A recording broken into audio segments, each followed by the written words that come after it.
Let me move this out of my shot. Yeah. You know, you got to get the moneymaker in here. Hello and welcome back to the College Football Fanatics podcast. We are here with Andrew Van Cura.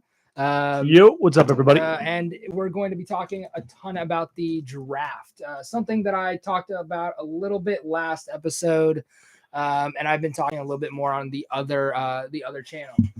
So we're going to be talking a lot about that. So welcome to the podcast. Thank you very much. So what is your podcast? Because I know you have one. So this year it's been a little harder setting it up, but on Tuesdays, actually at 7:00, I co-host on AA Sports, which is me and Anthony Tuitt. We mainly cover NBA. That's his gig. I have done previous podcasts here with hockey, baseball, college football, NFL football, basketball. Pretty much, I've dove into everything. I did a solo show for my first 2 years. Then I moved on to doing group shows, trying to form a couple of other group shows, trying to work on some off-campus projects, but I'm just always happy to get on the mics whenever I can. Yeah, no, it's great to have you here. I mean, thank you. It really is. You're my first guest, so I'm honored. Feel totally honored. Fantastic, absolutely amazing. So we'll just hop right into the draft stuff that I really love. The draft. Please. It is literally the only part of professional football that I love. That I like, I don't want in college football, but I necessarily think, I don't think it would work in college football, but it's the one part of the pro game that I love. Yeah, and plus you being a college football fanatic, this is their big time to shine. Yeah. It's the one time of the year where the best of the best get to be like, how do we match up, before we then go on to, the big leagues and that's when we prove it. So absolutely. So you're an Ann Arbor fan. You're a fan of Michigan. I'm a huge Michigan fan. As my viewers, our listeners definitely know, I am a huge I no longer Michigan like guy. you. I'm sorry. I am okay. I am a diehard supporter of the Golden Domes. I am a Notre Dame fan. My entire family, all Notre Dame fans. They didn't have a great season this year. We did not.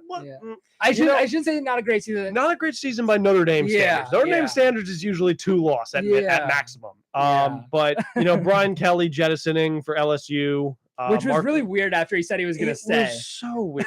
It was so Brian Kelly. He did the same thing to Cincinnati to come to Notre Dame. Honestly, it was the perfect poetic ending for him. But honestly, the more annoying thing recently, because I really liked Marcus Freeman. I was always a huge Marcus Freeman fan. I was hyped when we got him as a defensive coordinator, especially him as a recruiter. So him becoming head coach, I'm like, okay, I get it. You want to keep your recruits, cool. In back-to-back seasons, first you lose Brian Kelly, then Tommy Rees just jettisons for Alabama for the same position at Bama, which I don't understand. You can call it a step up, like it's like going to Alabama is a step up. It's always a step up going to the SEC usually. Yeah, but if I don't understand, if he had left for a head coaching job, no knock to him whatsoever. I get that completely. But leaving a top-tier program, yes, an independent program, but leaving a top-tier program for another top-tier program, I don't get. Unless it's a financial thing, I don't get it. Yeah, exactly. So the same thing happened actually with Michigan. Was Josh Gaddis, who was the offensive coordinator, won the Broyles Award in the 2021 season. Harbaugh, it looked like Harbaugh for a while was going to go pro. Right. And it was still a time during the draft. It was time during everything. And it was like, it screwed up Michigan recruiting for that entire series as it did this year, which was really annoying. But so it looks like he's going to go to the draft. So Michigan starts getting their ducks in a row.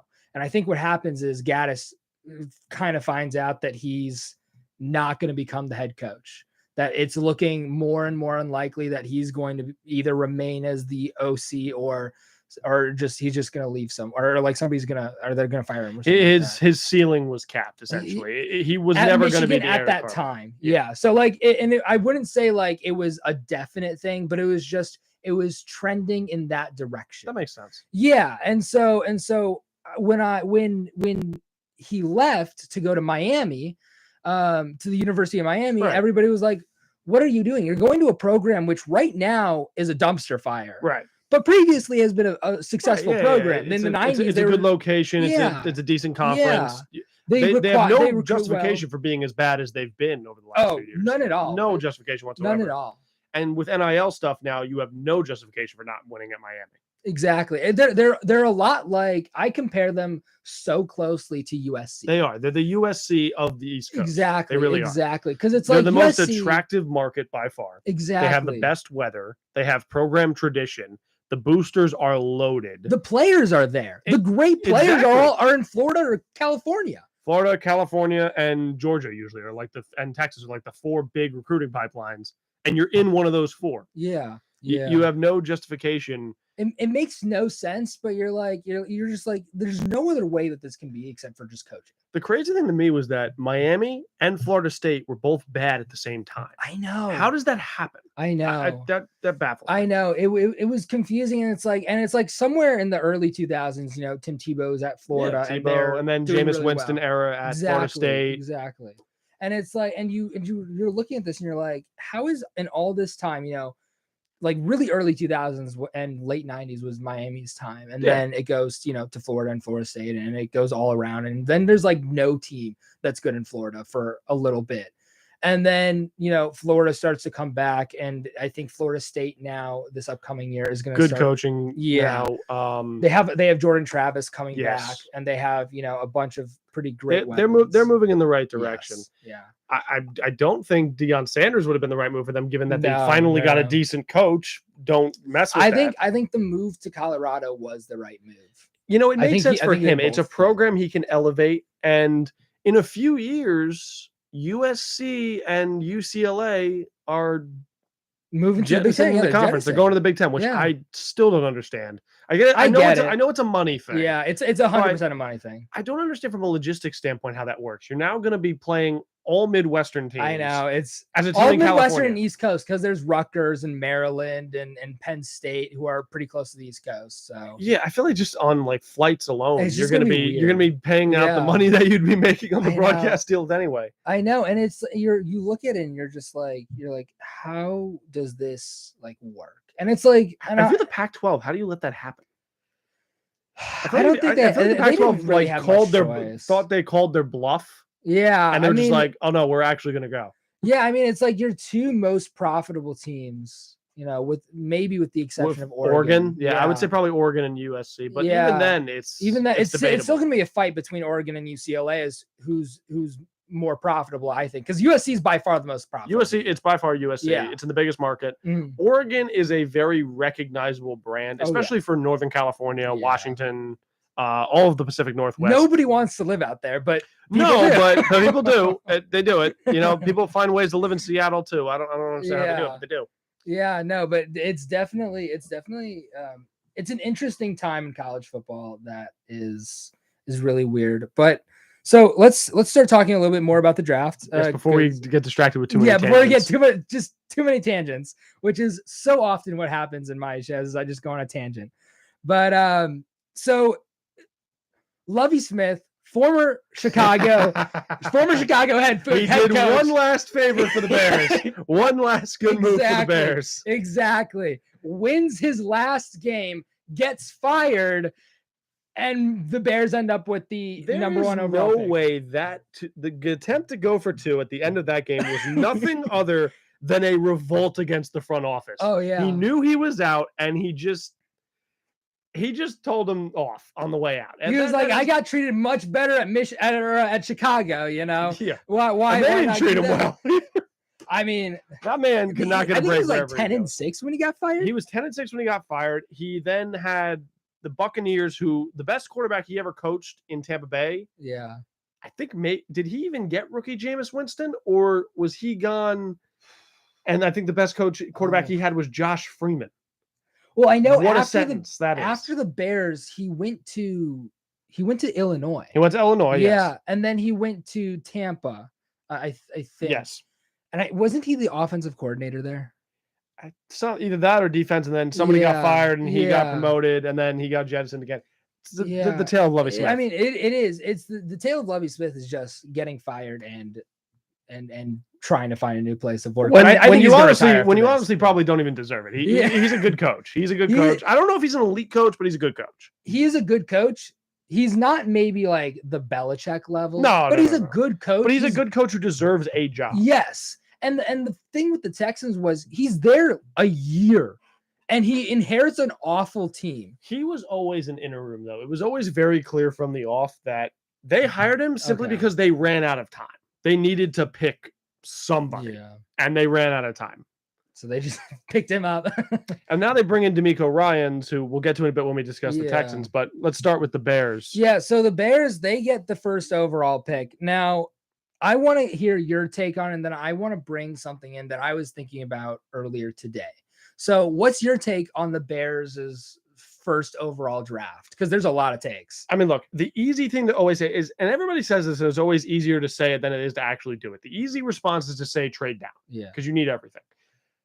It's not as simple to trade down as people think. Yeah. You have to make sure you're getting good value. And if there's top end players, ideally in this situation, the Bears would like to trade down with a team like Indianapolis, who wants to leapfrog the Texans.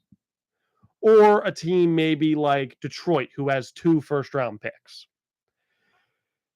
But ideally, if you could trade down and get one of the 2 best defensive prospects, whether it's Jalen Carter or Will Anderson, that would be the ideal situation for the Bears. Though, honestly, I think there's a situation where they just say, we're taking Jalen Carter, that's it. Yeah. I'd be fine with either if I could definitely see that happening. So one of the things I was thinking about earlier today was one of the questions, the huge question that's been going on is like, what do you do with Justin Fields? And I say that Justin Fields is probably the only bright spot on that Chicago team. I'd agree, yeah. I mean, like, yeah, Jaquan Brisker and Gordon are doing well. Jalen Johnson's a fine corner. David Montgomery is a decent running back. Mooney and Claypool are something okay receivers. Yeah, but I mean, you don't have a number 1 receiver. Claypool isn't that. He's getting he's a solid receiver, but I just don't know. I don't think Chicago's the right staff. Yeah. He looked like he was on the wide receiver 1 trajectory had he stayed in Pittsburgh. Yeah. But then he just kind of got jettisoned. Yeah, and I question giving that number 2 pick that second rounder away. It seemed like the Bears didn't think they were going to be a number 1 pick territory. They thought they were going to be in like the middle of the first round. So it'd be like a mid-second round pick and it wouldn't be anything crazy, but then they just completely fell apart. Yeah, at the end of well, they traded away Roquan. Yeah, which I still don't really agree with. He's what, like 26? Yeah, the package to get him was very underwhelming. I understand it's hard to trade a middle linebacker. Yeah. Everything about this trade was wrong. You traded him when he was young. You traded him in a contract year where you have no leverage because everybody knew you weren't re-signing him if you didn't sign him now. Yeah. So you traded away all your leverage, and then you just gave him to the Ravens for a couple of mid-round picks, I think. Yeah, it was like a third. It was like 2/3 and like a fourth or something like that. I can't remember. First rounder on this guy, and he had been the best player on your defense. He was phenomenal. And I don't understand. You're going into this offseason with so much cap space. And everybody seems to think the Bears are going to spend crazy. Given their history, honestly, I don't know if they will. Well, I know that they're being forced by the NFL to every like 3 years or so, the NFL looks at how much you're spending of your cap space, and you have to spend like 90% of your cap space before that like 2 or 3 year window runs basically out. It's to prevent owners from being cheap. Essentially. No, and I get that, and you know, I understand the rules. But why not do an easy way of doing that by just keeping Roquan Smith? I know he was a marketable player. Everybody liked him. He was good. He was having success too. I don't know. You know, and I'm just thinking, I'm fantasizing about having Roquan Smith and either Jalen Carter or Will Anderson on the same. Oh, that would have been great. I would have loved to see that. I would have loved to see that. I also would have liked to see them hold on to Robert Quinn.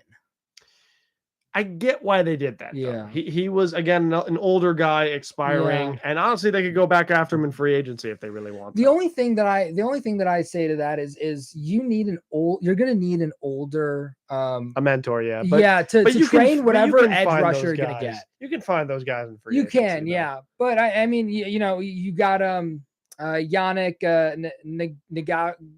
Ngakoue. Yeah, Ngakoue. Can't pronounce his name at all, but you know, you've got him that I think is entering free agency as well, and he could he could very well come into the Bears and probably fill a good role because he's Yeah, gotten 8 sacks every season. that would make sense. Yeah. That's a guy who you could look at. You could look at any of those guys from the Eagles D line who are hitting free agency. Yeah. Yeah. Brandon Graham has been a name that's been thrown around quite a bit because it looks Yeah. like he won't be back with Philly. Mhm. There's plenty of mentoring options there. Although you have to wonder what would this team have been like had they kept Khalil Mack, had they kept Roquan Smith, and then you add the other guys. But I was okay with the Khalil Mack. That was a strictly financial thing, and I understood it. It's also the other reason I was okay with it was not just because of financials. It was because yes, he's had a lot of success, but he's also fairly old. He is. So if you're gonna sign him to like a 4-year contract, he could retire in the middle of that contract. Right. So if that back end is guaranteed, it's rough. Yeah, it's rough, and it takes a lot of your money away that you could be spending on other players. So it's exactly, I kind of get it. At the same time, I'm like, See, I thought originally they made that move to save money to re-sign Roquan. Yeah, that made sense. And he's like, okay, you're moving on from him, so you have money to bring in and re-sign these guys. Yeah. Oh no, you're not doing that. You're just letting everybody go. The trade was also underwhelming in what they got in return. Because they got like a second round. It was a salary dump. It was another salary dump, and they've done this too often. And I think the Rams agreed to take on, his entirety of his contract. So the Chargers, yes. Or the Chargers. The Chargers. You mix up LA teams, it's all good. Yeah, too many teams in LA. But anyway, getting back to the draft subject. Yeah. So the question the Fields question is essentially it's do you trade him and pick one of the quarterbacks? Yeah. So I was thinking, so this is something that I think is a little unrealistic, but possibly within the realm of possibility because the draft is a crazy time. You're getting pressure from management as a GM. You're getting pressure from your coaches to get, the players that they want. What would happen if would it be possible that the Bears trade Justin Fields to a team that has a decent offensive line but needs a quarterback? So I'll throw out an example. I'm thinking the Colts because they have a decent offensive line, but they need a quarterback. I don't know I don't think the Colts pull that move just because of where they are in the draft. Yeah. I think they'd rather just draft their own guy. Yeah. If you're looking at teams where Fields makes sense, I think an easy one's Carolina. I can see that. Where they're in more the middle of the draft. But here's my thing. If you decide to deal, I don't think you get a first for Fields. I don't think you get that because by simply putting him on the block while you're in a position to draft one of these other quarterback prospects, you are saying to the rest of the league that we don't think this guy is good enough. Yeah. Take him off our hands on a rookie deal. Yeah. You are probably getting a second and a few mid-rounders at best. Yeah.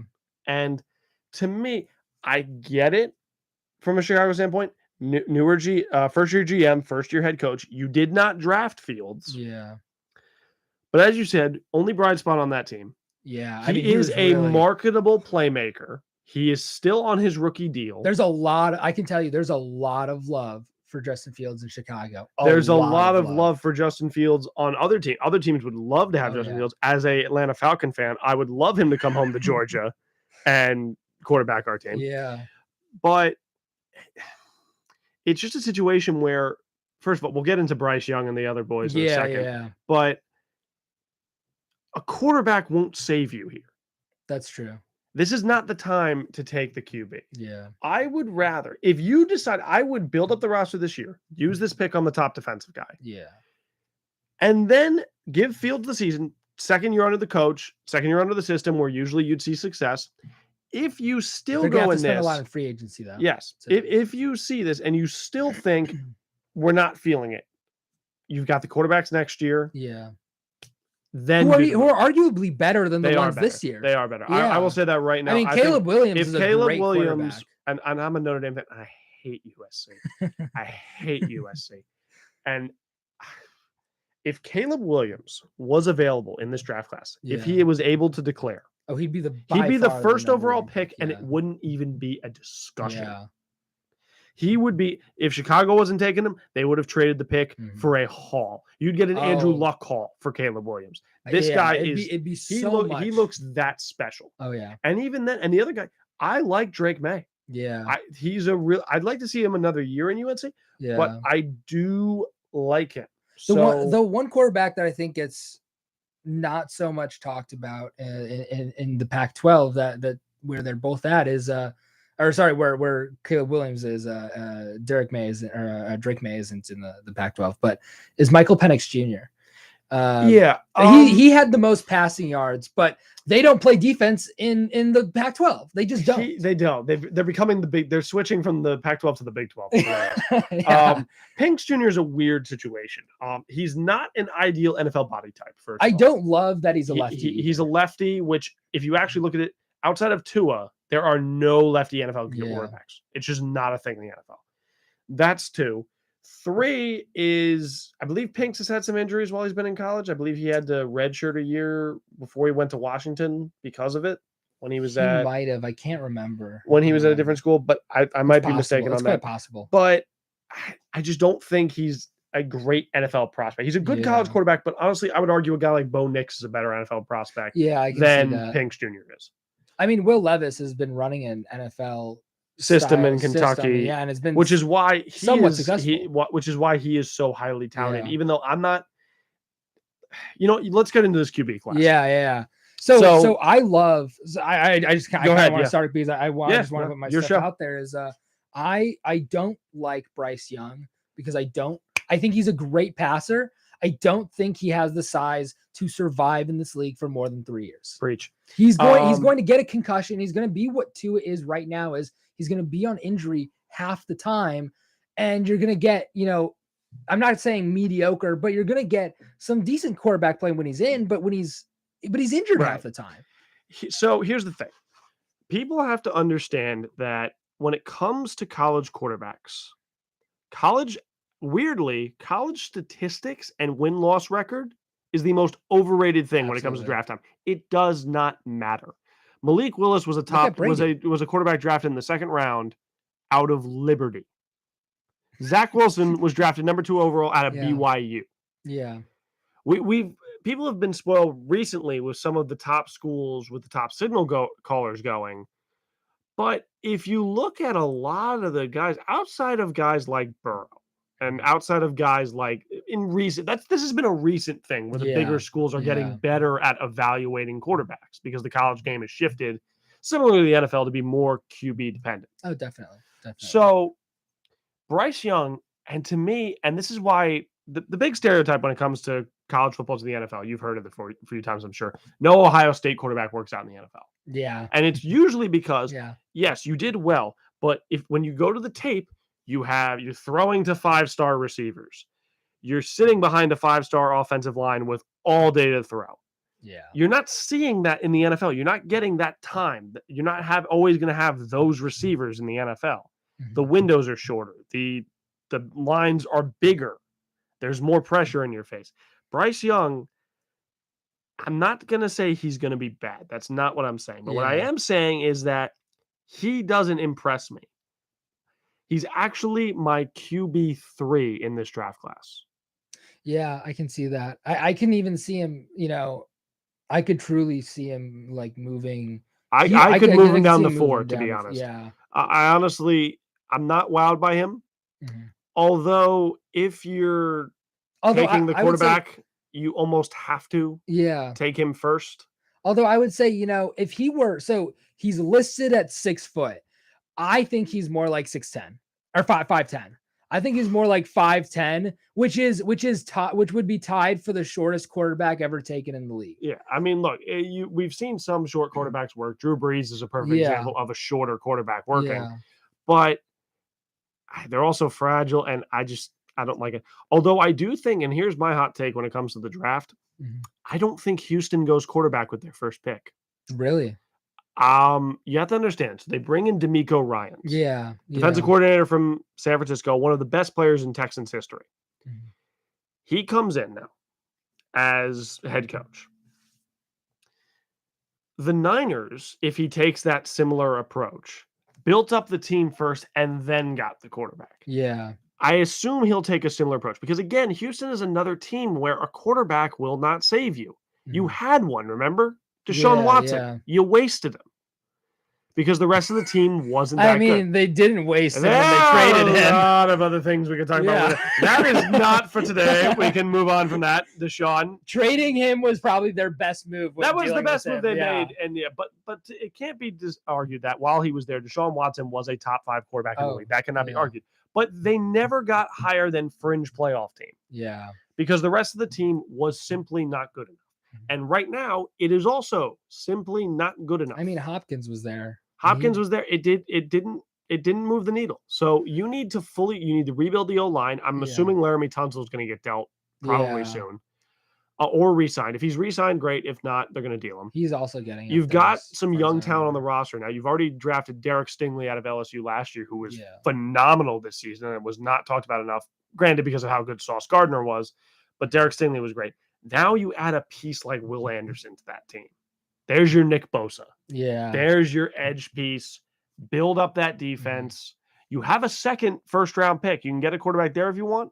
Bring in a vet like Jimmy Garoppolo. Go all in on one of the guys next year because you're probably still going to be bad next year.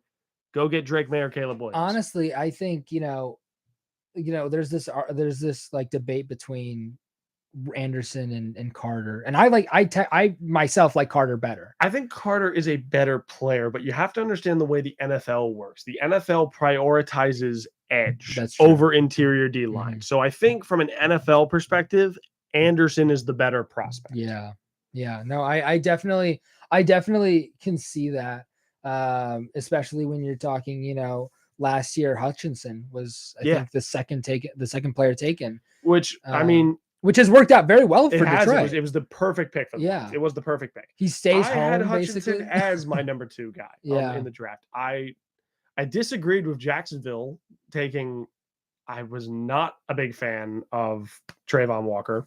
Yeah, he screamed combine guy to me, where it's like, okay, great, he's a phenomenal athlete. What happens when you put him in pads? I didn't see it, but he is a good talent. But he is a talent that needs to be nurtured and developed very carefully. So we'll see if Jacksonville can do that. I had Thibodeau ranked as my number 1 rusher. My number 1 player. I thought I saw issues with Thibodeau though. I never saw it at Oregon. I never saw anything in his play that told me this guy shouldn't go number 1. There were times where he would disappear. Like you just would never hear his name. You didn't get that at Michigan with Hutchinson. That's true. And Hutchinson even had David Ajabo on the other side of him. Yeah. And you didn't hear, the Hutchinson name not being called at least, once every 5 plays. But you saw that with Thibodeau was sometimes if paired up with a decent tackle in front of him, he would disappear for possibly parts of entire games. I also believe the reasoning for that was he held up a lot of things on that defense at Oregon. That defense at Oregon was nowhere near as loaded as the one Hutchinson played for Michigan. Not to take anything away from Hutch. No, yeah. But Thibodeau was the big front 7 of that defense.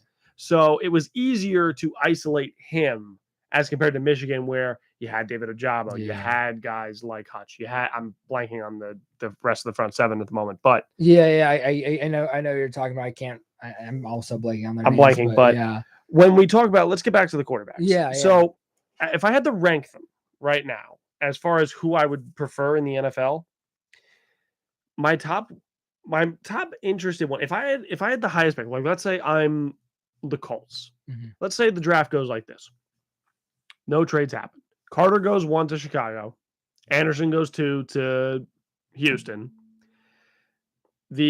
Actually, see, now I don't.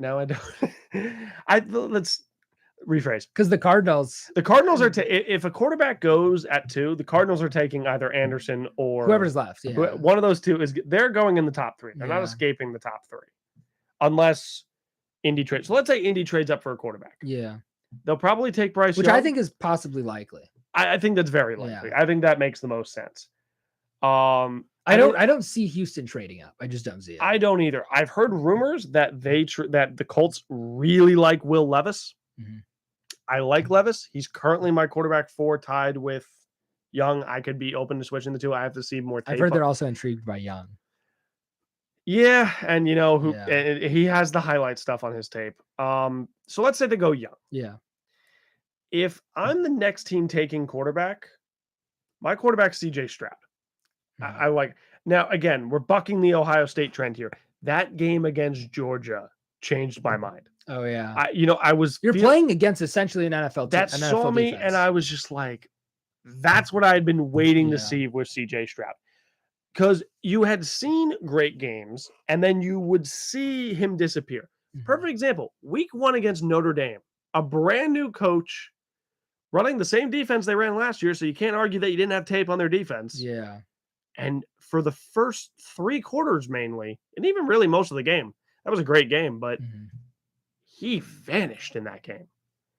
And wait, I'm sorry, JSN goes away and you can't do anything? Yeah. That was like, I'm like, yeah, you're. But then Like, that game especially with the talent and receivers that he you has. still have Marvin Harrison Jr. Yeah. You still have that great run game. You Julian still have Fleming. Yeah. 2 potential first round tackles on your team. And that's all you do. That drove me nuts. It also drives me nuts that he doesn't use his legs at all. It does drive me nuts. He does it. I think he'll get better with that at the NFL level. That's an Ohio State thing because of how much that was the Haskins thing where he just kind of sat in the pocket. But back to the topic at hand before we go on too many tangents. Stroud has a better build than Fields, and quite frankly, I think he has a better arm than Fields. While he would be the guy I would take because I think I could keep my job as a GM if I take him, the guy I have ranked 3rd is personally my favorite in this class, and that's Anthony Richardson. You really like Anthony Richardson? I really like Anthony Richardson. I've watched his tape. You and I are going to disagree on this one. And to me, fair enough. To me, looking at it purely from the NFL level, I see a guy with the perfect build, an arm that can make every throw. Yeah, I can see it. And the mobility to be, because in the NFL right now, you're not looking for good. You're looking for great when you're drafting a quarterback. The top guys in the NFL are guys like Mahomes and Allen and Burrow, major athletes with howitzers attached to their arms. And when I look at this draft class, the guy who I look to and say, show me a guy who can do everything one of those top 5 guys does if developed properly. I see Anthony Richardson. Yeah. That's the guy. Now, I don't think he'll go higher than those guys, but he's the guy that intrigues me the most. A few years ago, I was called crazy because I had Justin Herbert ranked as my top quarterback. Yeah. I had Tua ranked at like 4. Compared to, I had Herbert 1, I had Herbert 1, Burrow 2, somebody else 3, I can't even remember, and then 2 at 4. Yeah. And I looked at Justin Herbert and I said, I see a howitzer on his arm, I see a perfect build, and I see the big stuff on tape that I like. Yeah. Richardson, the main knock I have on him is just 1-year starter. Purely just not enough tape, and he's going to have to sit a year. Yeah. I've somewhat changed my mind. I've actually gotten a little less jaded on Anthony Richardson. So some of the stuff that I really liked in his reels was, so they're doing some of these NFL play calls, and they're, and he's because he's a 1-year starter, he's learning as he goes. So there are points where in certain games they do the play call and it doesn't work, and it's because of a very specific reason. And the next time they call that play, it works because he's learned from that previous time. Right. That previous play call. So it actually works that time. So I see that. I think he has the physical tools, but I think he's not going to be a 1-year project. I think he's going to be a 2 to 3 year project. He might, because you need to build him up and you need to put him in a position where he can succeed. And I think if you throw him somewhere like that has a terrible offense, like the Jets or like, Chicago, he's gonna get swallowed up. And I don't think Chicago would ever take him. Chicago's no, they would never take him. But I'm just using it to make my point is you're gonna have to build a team, then put him in it, and train him while you're trying to build your team. The thing with him is I see the perfect fit for him in this draft. I see the physicality. But besides that, besides all the tools, I see the perfect team to take him in the top 10, and that's the Detroit Lions. Really? You have a solid starter in Jared Goff who can win you games and conduct a good offense. Yeah. He's been very good for the Lions. Been a very solid quarterback. You have a top 10 offensive line. You drafted Penei Sewell. You've got Frank Ragnow at center. You got guys like Taylor Decker. You bring in you have Amon-Ra St. Brown. Yeah. You brought in Jamison Williams last year. You traded TJ Hawkinson mainly because you weren't using him. You'll address tight end again. You'll have more money freed up from that. Yeah. You have 2 first-round picks in this draft. Ideally, yes, you would hope that he would be there around pick 18 and you could take him then. Yeah. He's not going to be there at pick 18. No, Somebody's going to take a chance on developing him. I actually, so I put Lions. Sorry, go ahead. You have Jared Goff. You can use him to hold off until Richardson's ready. Yeah. Get the young guys ready, get them locked up. Then you bring in Richardson. I don't know, man. Kirk Cousins phasing out of that division soon. We don't know what the Packers will be if Rodgers leaves.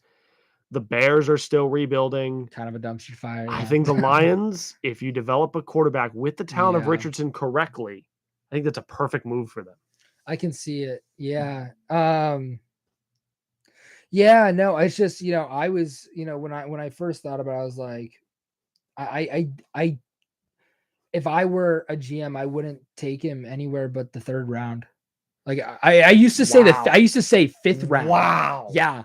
That's a really hot take. Wow. That's a really hot take. I know that I get flack for that thought, but I used to say 5th round, and then I watched more game tape on him and I was like, I like him, but it's still, this is going to be a multi-year project where you're not going to see your ROI. There's too much raw talent in him, and there's too much that can translate well to the NFL level. We've seen raw talent fail before. You have. We've seen it fail 100 times. One of the best examples is Johnny Manziel had enormous amounts of raw talent. Manziel's a little different, but he didn't put any effort. His build was never right. He was always an attitude concern.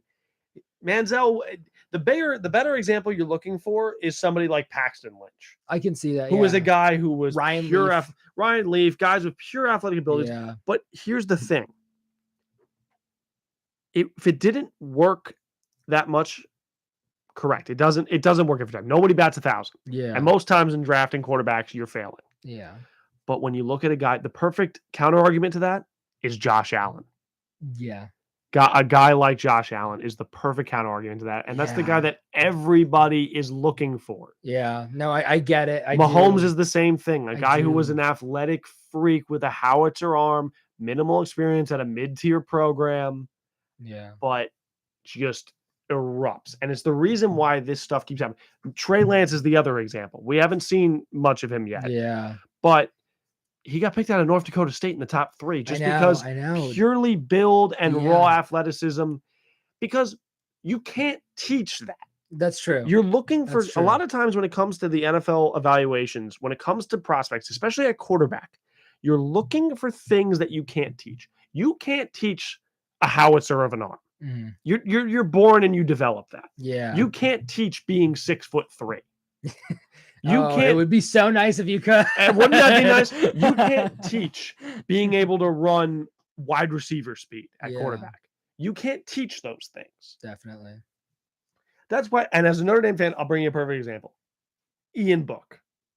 Yeah. If Ian Book is 6'3" and has a stronger arm, he goes in the 1st round, not round like 6. Yeah. But that's the thing, is he does all the little things right. Same thing with a guy, current Stetson Bennett, 2-time national champion Stetson Bennett, who's not going to get drafted till like round 5. I know, and I'm like, I'm looking at this, and I'm like, I get that there's still a lot of questions about him, but I mean, he doesn't translate. Your college resume in terms of win-losses means nothing to NFL evaluators. It really means nothing. Honestly, even school, sometimes it matters because they want to see what talent you've faced. But like you look at Trey Lance, D3, I think he was D3, FCS. So below, so D1, but below FBS. Yeah. So, but then the other one is Zach Wilson, BYU. Yeah. Who did he play there? It goes on and on. Yeah. You can't teach raw talent, and Richardson has every raw talent you could ask for.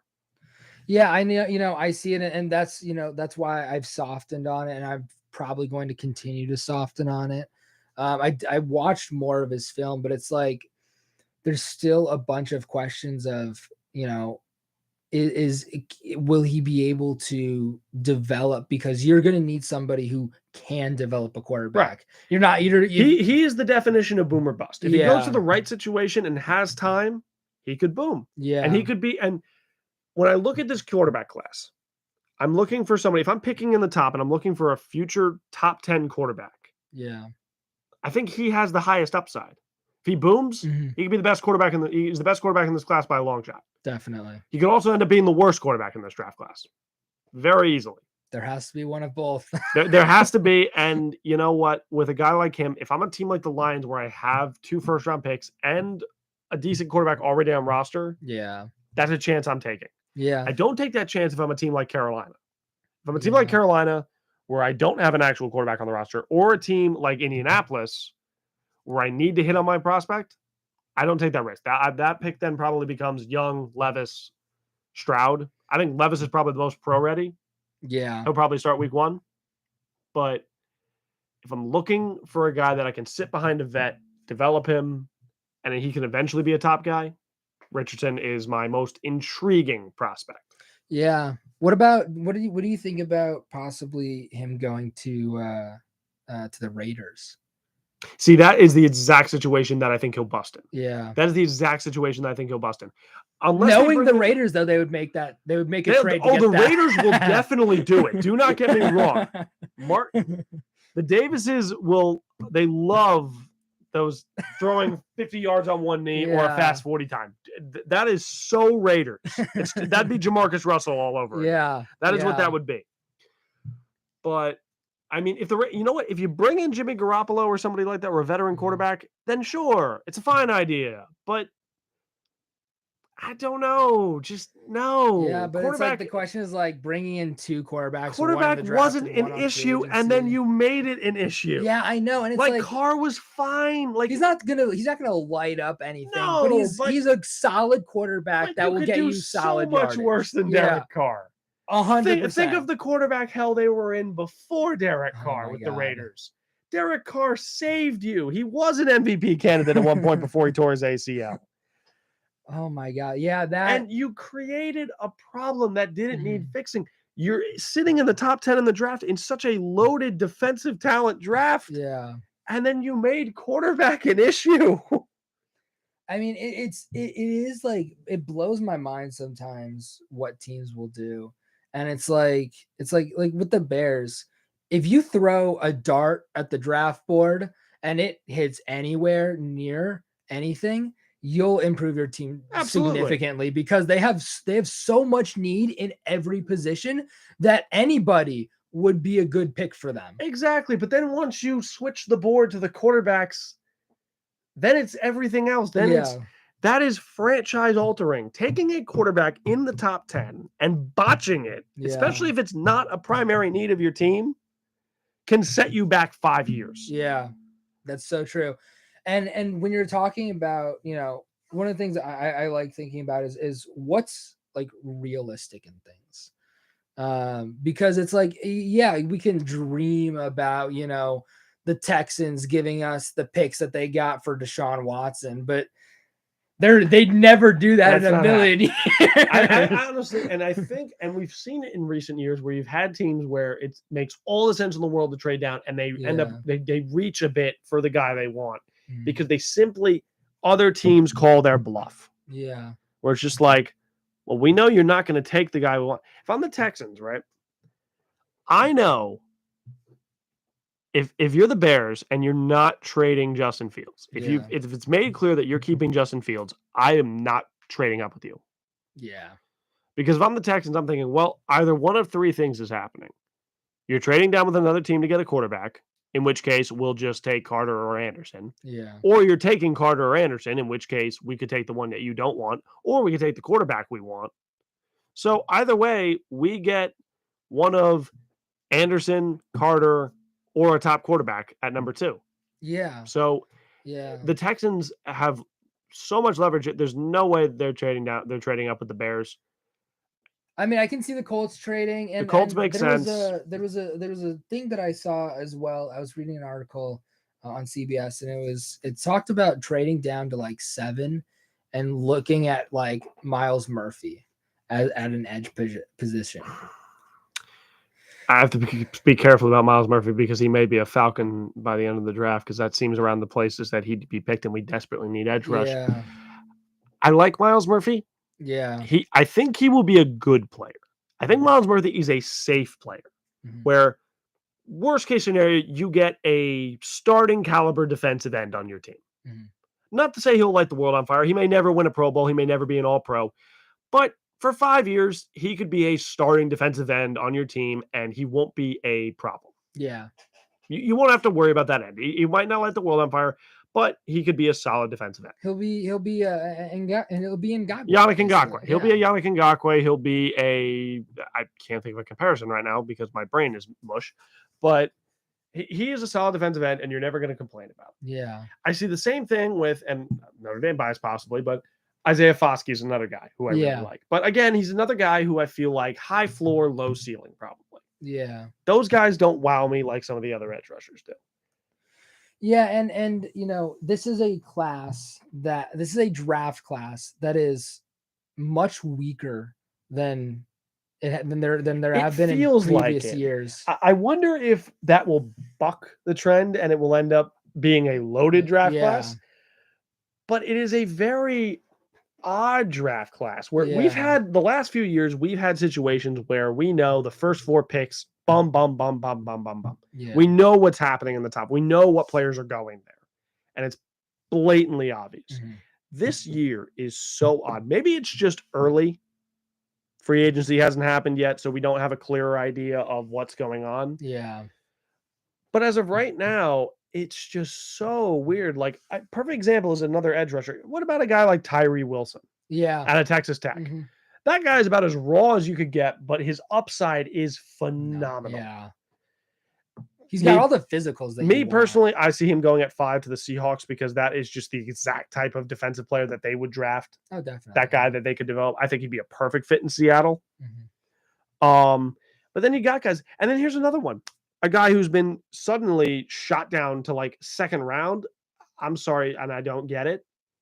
Keely Ringo went from cornerback 1 unanimous at the beginning of the college football season to cornerback 5 now for most people? Like that, yeah. I still have him as my cornerback 2 because I'm sorry, I don't understand how one game against Marvin Harrison Jr. makes you and CJ Stroud makes you a bad corner prospect. I don't necessarily think it makes you a bad corner prospect, but I think it shows that there are still flaws in your game that have to be worked out and that there are possibly better corners who have less of those flaws. The perfect example I get with that is AJ Terrell. Coming out of Clemson. He had a bad national championship or a bad what was they played LSU. That was 2019 when Burrow got drafted. 2019, 2020, that year. He got absolutely singed by, I believe it was Justin Jefferson or Jamar Chase, one of the two. He got cooked by them. You look back at it now, he's like a top 5, top 10 corner in the NFL now. He's had time to develop, though. He did. He had about a year, but still, he was. I mean, a year can make a lot of difference. A year can make a lot of difference, but he's still a stud corner. So my point is more so one bad performance against a top flight wide receiver does not make a bad corner. Yeah, and I think, when we look at this class, especially at the wide receiver position, like Pickens last year was Pickens was a mid-round pick. Was a mid-round pick, but there were talks that he could go into the maybe not top, like not top 5 because we already knew what those were. But I had him as my wide receiver 3. Honestly. Really? I did. I was a huge Pickens fan. I loved his build. I loved his tape at Georgia. I had Jameson Williams at my 1. I knew he wasn't going first because of the ACL. Yeah. And then I believe was it maybe I really wanted to go. I think it was either Olave or Wilson I had ahead of him. And then I had the other one behind him. And then my 5th guy, it was funny as a Falcon fan was I despised Drake London coming out of college. Oh, I did not like I thought he was going to be a bum. I was proven wrong. Actually, I would argue that you were, partially right because I think he is wildly overrated. I think he is I thought he wildly was, overrated. but watching all the Falcon tape this season, he looked like a more than capable number 1, number 2 receiver. I think that which he's shocked me. I think that he's a decent receiver, but people are like, "Oh, he's rookie of the year." I'm like, have you not looked at either Sauce Gardner or Hutchinson? Like, when you 3 sacks as a defensive end is like the defensive really players were very loaded in this past year. Yeah. The wide receivers in general were also loaded. London had a Yeah. very good rookie season. Wilson had a great rookie season. Olave had a very good rookie Pickens had a season. decent one, but I can't remember what his numbers were. Which one? Pickens? Pickens, yeah. Pickens, and that was because And I thought he was taken too late. And that was I would've because put him in the Pickens first round. was for a while the wide receiver 3 on the depth chart. Yeah. All those other guys got to be wide receiver 1 or 2 off the Yeah. bat. He ended up being wide receiver What was he like 3. 400-ish yards, something like that? Something like that. And which Yeah. for a number 3, number 4 receiver, that is excellent production. And I think he'll take Yeah. a bigger step next year. But honestly, if you I want to loved compare him, and the I wide really wanted him receiver to go, like, classes, first round. exactly. If you want to compare the wide receiver classes from last year to this year, night and day. I'm Yeah. not impressed with this wide receiver class. I thought Jordan Addison would wow me more. Yeah. I'm worried. His tape at Pitt looked better. Yeah. His tape at Pitt looked better than it did at USC, and you the one upgraded player- quarterbacks. The one player I think that's being slept on, mostly because of his height, is Jalen Reed from Michigan State. He is a player that has shown at Michigan State an ability to control the way his body moves really, really well. And he was getting passes from Thorne, I think was the name of Michigan State's quarterback. But he like nearly, like last year he burned a lot of the cornerbacks and safeties at Michigan, and they had a good cornerback and safety class. And this year he faced up, I think, against Will Johnson, who's a very good corner, and he still had a decent game. This is such a weird receiving class. You've got guys like Jackson Smith and Jigba who barely played this year. Who's injuries. Apparently wide receiver 1. He was consensus wide receiver 1 coming into this season. Yeah, and I get the comp for him has been Amon-Ra St. Brown, which is really good route runner. Maybe doesn't wow you with his athletics, but is a natural slot receiver. Yeah, I could still see it. He'd have to get the right quarterback. Quentin Johnson, best case DK Metcalf, worst case. I see great things and I see bad things about Quentin Johnson. I can't make up my mind. I can't either. Really can't. He's very odd. Josh Downs feels like low ceiling wide receiver to me. I don't know how much of him was Drake May. Yeah. Keyshawn Bout should have every physical tool possible and somehow should be wide receiver 1, but at the same time, there's so many question marks with him. He's so odd. Yeah. That is just weird. Zay Flowers is a weirdly solid player. But again, which Zay Flowers, I'm like, he's out of Boston College, I think. Yes. Yeah. And they did not have a good season. No, so it's just but it's like he was only guy Chicago. He was the only bright spot on their team. Everybody is talking up Jalen Hyatt out of Tennessee, and I'm kind of like, I get it. Yeah. But at the same time, I just think Tennessee was a very good team this year. So it was just Hendon Hooker played. Hendon Hooker played great. Yeah. I would have loved to have seen the CFP with Tennessee. Yeah, I mean, it would have been cool. And there are times where I'm like. And by the way, I don't know if you addressed it on your show. When it comes to TCU, they absolutely earned the right to play Georgia. Oh, they did. Yeah. Saying they should have never been in the playoff after they absolutely handled Michigan that's ludicrous to me. They handled Michigan in the first half, and then Michigan handled them in the second half, but still came up short. But Michigan has a very long history in recent years of choking big games. I'm aware. I'm very aware of that. And as a Michigan fan, it's like there is a special pain that goes along with that. As a Notre Dame fan, I can relate. It's a situation where we win big games. Don't get me wrong. We win big games, but there's either always a caveat, and we can never win a game. The big thing with Notre Dame is I want to win a game that we're not projected to win. Yeah. We have yet to do that for quite a while. Whether it's nobody was taking TCU in that no semifinal. No one was saying. Everybody was assembled who said, look, we ended up in a situation where Tennessee was out because they were injured. Otherwise, Hendon Hooker doesn't get injured. Hendon Hooker doesn't get injured. It's Tennessee. Honestly, Hendon Hooker doesn't get injured. You can make an argument that Tennessee was number 1, number 2. Mm-hmm. And then the opening round would have been Georgia, Michigan, Tennessee, Ohio State. Yeah, I could see that. You could have made, and honestly, Alabama. And they were trending in that area before he gets injured. Then it was Alabama, and before they lose. You know what? I'll ask you very quickly. We'll pivot off topic here before the hour's up. Yeah. Just quick. Are you pro the CFP expansion or anti? You're pro. Yeah, I am. I like it. I think it's too many teams. I don't mind the expansion, but to me, it should be 6. I think it should be 6 teams. I think it should be 1 and 2 have buys, 3 play 6, 4 play 5, then go from the final 4 from there. Yeah, I can see it. I can see the argument.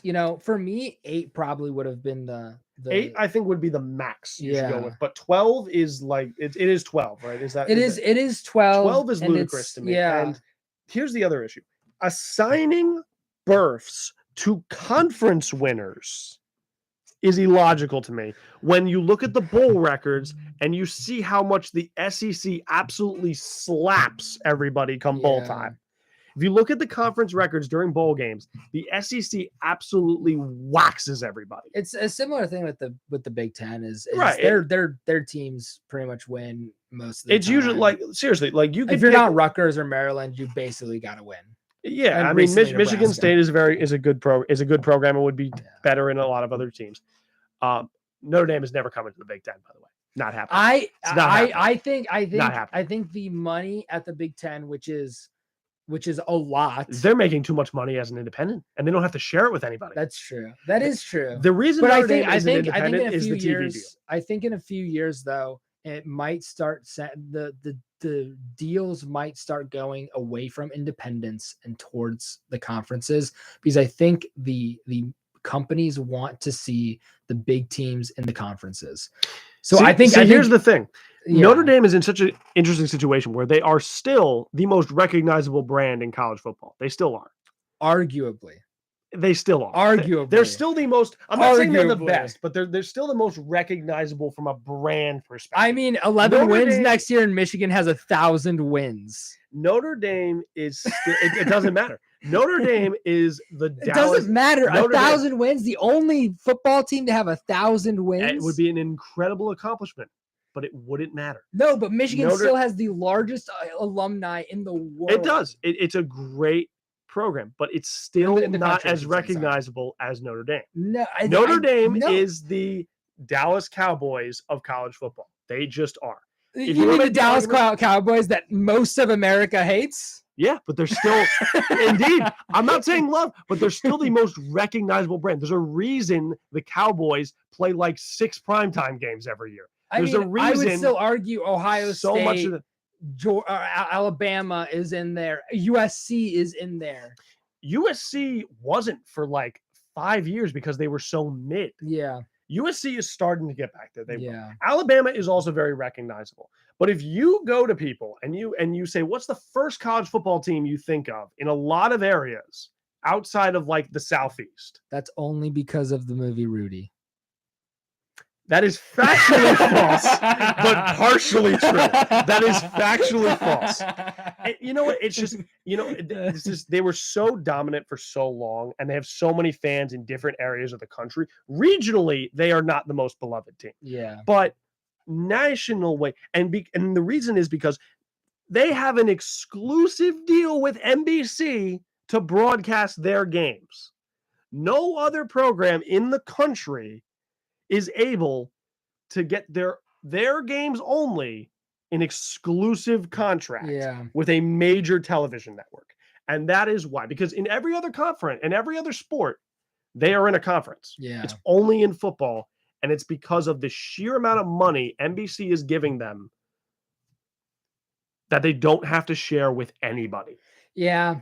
But I think once that contract runs out, NBC isn't going to make that deal again. They might. Their ratings are still great. They Their still ratings get yes, huge great. views. Now, it is questionable because the medium of television is completely changed. It is. However, NBC is now with Peacock. Peacock also now carries the games. So we'll see how it goes. Yeah. But there's still such a brand. They are. Their brand will just not die. It refuses to. And the reason I say the Dallas Cowboys is they really are comparable to the Dallas Cowboys. You're either a fan of them or you hate them. Yeah. There's no middle ground. People who are not fans of them don't hate them. They are a big brand, mainly because of wins that happened quite a long time ago. Yeah. They have recent success, but not championships. The Catholics versus convicts game. Yeah, pretty much. Yeah, I know exactly what game you're talking about. They are such a brand where it's just instrument. You can't talk about college football without bringing up that program. I mean, you can. There's about 5 programs that every time you talk about college football, somehow they come up. I do like Alabama, 3 Ohio episodes State. a week. I mention them like maybe once a month. Because you're a hater. You're purely a hater because you're a Michigan fan. Because you're a Michigan fan. Yeah. Let's be honest. Yeah. And honestly, let's be honest. It's possible that Ohio State is not even the most brandly successful program in the Big Ten. That's true. It's honestly probably Nebraska. Yeah. Nebraska. In the past, they were hugely successful. They were hugely yeah. successful. And they're a huge fan base that people don't talk about in the Midwest. No, they are Nebraska. A giant fan base, and I haven't been to their games, but my parents have been to their games, and they're like, it's a great atmosphere, and the fans are so nice. They're the nicest people. As a Michigan fan, if you go to an Ohio State game, they're terrible. Oh my God, they're the worst fans in the world. See, that we can agree on. Yeah, that we can agree. Yeah, they are the worst fans in the world. Boo Ohio State. Boo you. It's funny, on the Michigan, things I always see, Ohio State hasn't beaten Michigan in a 1,174 or 75 days or something like that now. And Michigan only does that because the whole time that Ohio State was dominating Michigan, Ohio State was doing that exact thing. And so now we've taken it to make fun of them. And let me tell you, and it's funny because Michigan was in this like muck for a while before Harbaugh finally figured it out, where it was just kind of meh for a while. I will say I used to make fun of Michigan on my show a lot. I will say. I mean, I totally get it. It was Michigan, the two teams that I used to impound on, Michigan and Oklahoma. Yeah. I used to go after those teams. Oklahoma mainly because they were frauds every year. It was always frauds. But now we're getting, oh my God, it's becoming so insufferable because now Texas is big again. Yeah. They're insufferable. Miami's back. USC's back. I like it when college football, but it's so good for college football. It is. It's so good for college It's so good because it's like when your most recognizable teams are good. Absolutely. Just more people. College football. Let me tell you something. If a 12-team playoff format includes in some variation these 8 or 10 if the college football comes out next year and in the playoffs we see Alabama, Georgia, Clemson, Ohio State, Michigan, Notre Dame, USC, Miami, Texas, if we see some 8 of those spots go to those teams, the ratings and the overall interest in that will go through the roof. Oh my God. It's going to be crazy. And it would be insufferable. Yeah. It would be insufferable. The one thing I did hate about with the college football playoffs, the 4-team thing, is it was so far removed from the season that players like get out of the mindset of college football. They don't get out of shape necessarily, but it's like you stay in a mindset when you're playing on a team. You are in a mindset for your entire season. And once you get to the off season, you start to come out of that mindset. And then the preseason starts and you get back into that mindset. And I know this because I've played on a college team in soccer before. So I know how it works. When it's a month away and the only reason is that so it can be at New Year's, that's the only reason that there's such a disconnect. There it is. There's such a long teams lose their time. mindset. I do. I mean, I appreciate in one hand that it allows these teams to be at full strength. Yeah, I do like that. And that's kind of my one concern about the 12-team format also is that I think it's too many games. I worry you might have to take a week or two out of the regular season schedule. Yeah. Because I just think there's too many. Yeah, I mean, I get. And what's to stop guys from opting out? Still? Well, it's the playoffs.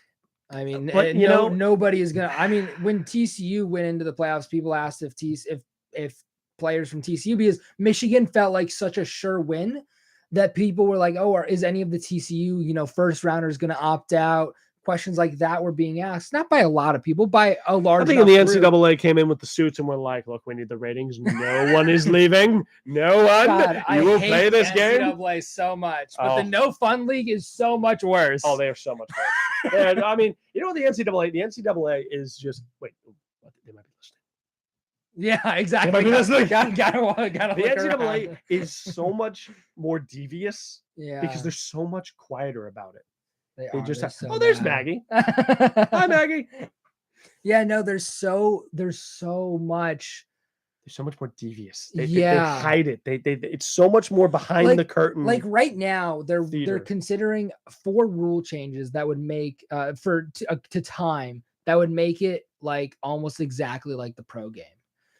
No, and nobody's like nobody is perfect. I know. Leave it alone. I know. So many people were like not talking about it because they didn't know until like Monday. Exactly. And it's like, and because they take advantage of the fact that they are an amateur sport listed still, and they use that to hide the stuff they do. Like they so very discreetly do stuff. I know. And it's not just that too. It's also they apply their rules when they want to, and they ignore it when it's convenient. Absolutely. If they applied their rules to recruiting like they do to Michigan, right? Like they're doing to Michigan right now. Oh wait, yeah, Michigan is the one getting Harbaugh's getting in trouble because he took some recruit to dinner or something for a $13 hamburger. So nonsense. It's the most ridiculous thing. And if they applied those same rules to like Alabama or Georgia or Clemson or any of these other successful teams, that it would tarnish the image of their purity, they would be. I'd be like, okay, you're going after Michigan. It's stupid, but fine. At least you're enforcing them going after Harbaugh. They are because Harbaugh because they're kind of sick of him holding them hostage with the whole will he, won't he leave. I hate that so much because he's holding that program hostage. He really is. But but it's like although I would have always said if I was a successful coach and I had a choice of where I'd take a big contract to be a coach, I'd take college. 100%. First of all, job security, way higher, way more control over your program. Your schedule, you know it 5 years in advance. Yeah. You go online, you can look up every college schedule for the next 5 years. Unless it's like what happens with Texas and Michigan, where they switch their 2027 game and their 2024 game. Oh yeah, now it's how start trading schedule. Yeah. And that's the other nice thing about being a Notre Dame fan is they have so much more freedom over their schedule. That's true. Yeah. And the nice thing is even though it would, but they don't play a bowl game, or they don't play a championship game. They don't play a conference championship. I don't like which does suck. As a Notre Dame fan, I wish we did. Yeah, I really wish we did. Honestly, it's not just. I wish that we took just a big exhibition game in place every year, or if you took all the independents. Because there are more of them. There's more than one of them. There's plenty of them. Army. If you took Navy. all the independents and just said, give me the best independent team and the other best independent team and played each other, it's at least something. Yeah. Notre Dame would win every time. Yeah. But that's at least something. But it's something. And it's also like every other team has the threat of if they lose their conference championship game, they don't make the playoffs. See, but the thing is that that's been so watered down too, because look at Ohio State. They lost their conference championship game. But what other team was going to TCU? TCU lost their conference championship game. They got it. Yeah, but you also two of the four teams. Well, Ohio State didn't win. play in the conference championship. Yes, because they lost. So they didn't even play in it. Yeah. TCU, that should be worse. It is worse. That and should be worse. You didn't even play in it. Yeah, and I can't remember if I agreed at the time or not that Ohio State should be in. And Alabama, but I understand that, and they didn't even make it either. Alabama didn't make it to their conference championship either, and they were ranked number 5. Yeah. So to me, it was just like I understood it, but at the same time, especially with the CFP committee, the conference championships were so arbitrary that they didn't even matter. The committee has to be reworked. The committee, some choices, I get it. Look, sometimes it's money. Like, look, if you had a choice between a few years ago, everybody was knocking on Notre Dame for getting in over Texas A&M. Yeah. First of all, I think that Notre Dame team was better. Yeah. It just was. Second of all, and nobody was beating that. Nobody that they could put in that 4th spot was beating Bama. Let's just call it as this. No one they could have pulled from the field was beating that Bama team. If you had a choice between putting in Texas A&M, who already played Bama that year and got waxed, or Notre Dame, the big brand, the ratings, money you'll get from Notre Dame and Bama because their fans travel, that from a business perspective, you're going to get easily. Yeah. If you have similar resumes, it's plain and easy. The committee doesn't need to be reworked. I discussed earlier, I don't like the fact that they're just the big four, the big four, big five? Power five. Power 5 conferences. The Power 5 immediately get in. I don't like that personally. I think that's dumb. Well, it's the top 6 rated conference champions. So and even then 6 the G5 teams, if their team is rated higher, which Cincinnati was a conference champion. And Cincinnati did it. And what's funny to me is that Cincinnati did exactly what all the other number 4 seed teams have done. And it's just the problem is it's just people need to stop. The problem with college football when it comes from a viewing experience, when it comes to the committee stuff, is that really, personally, I'm almost under the opinion that we should almost go back to just the 1 and 2. I can't do that because there are times where it's so controversial because two teams are so equal. I get it. First of it, 2 things. One, it made the other bowl games mean more when you had just the 2 teams in the national championship. Because then the bowl games weren't just a playoff game you won a bowl game. That was a thing. But I argue if we go back to that, then it's just going to be, if we're not in the national championship, you can't go back. First of all, you can't go back. You can't go back.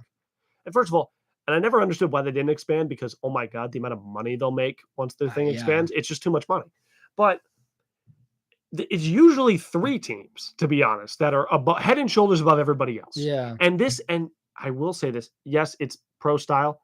This is not a pro league. No. These teams are not on the same footing. They're not. No matter what, Alabama's going to be a good team. Yeah. Well, I mean, I tend to think they're trending down. And I think, and I don't think Urban Meyer. I don't think Nick Saban. Yeah, totally wrong coach. I don't know why I was thinking of Urban Meyer, but I don't think Nick Saban is in any place of losing his job. For First him, of all, a 10-2 season is bad. He's got a lifetime contract. Let's get that out of the way. Alabama will never fire Nick Saban, but Nick Saban has to leave on his own. Look at all of his disciples around the league. You've got around college football. Kirby Smart, Nick Saban disciple. There's so many of them. Sonny Dykes, I think. Sonny Dykes. Yeah. There's so many. Half the SEC is Saban disciples. Yeah. So just some of these programs, and Alabama was good before Saban. They were, but they went to another level with Saban. It was different. But they were good before Saban. They will always be upper echelon teams. Because of just the fact of they might not and be Georgia, elites, but they'll always be upper echelon teams. Notre Dame, similar thing. They may not reach that same height, but they'll always be an upper echelon team just simply because of their brand. Michigan is a similar thing. Ohio State is a similar thing. Penn State is a similar thing. On these schools, you can basically point to about 6 games and say these are pretty much guaranteed. There is a tier system when it comes to college football. There is the top tier, which is Georgia, Bama. Honestly, it's probably just those 2. Yeah. If you think Bama and Georgia Southern are playing the same game, you're going crazy. You're on going another insane. planet. Yeah. And when they talk about it's crazy. Cincinnati was the perfect example. It's look, it's a great story. They're a good team. it doesn't matter because next year they won't be this good. Yeah. This is a one-time team thing. You have programs where you have the consistently good ones, and I'm going to throw Ohio State in there just because they've been that for like the last decade. They've been a consistently really Well, I mean, powerhouse they program. had it with Woody Hayes, Yeah. and they, they Urban like, Meyer, yeah, and then Ryan Day, and I yeah, think Ryan Day's a mid coach to be honest. right, yeah. Ryan Day. Harbaugh put it great. He was born on third and thought he hit a home run. Yep. But it's Georgia, Bama.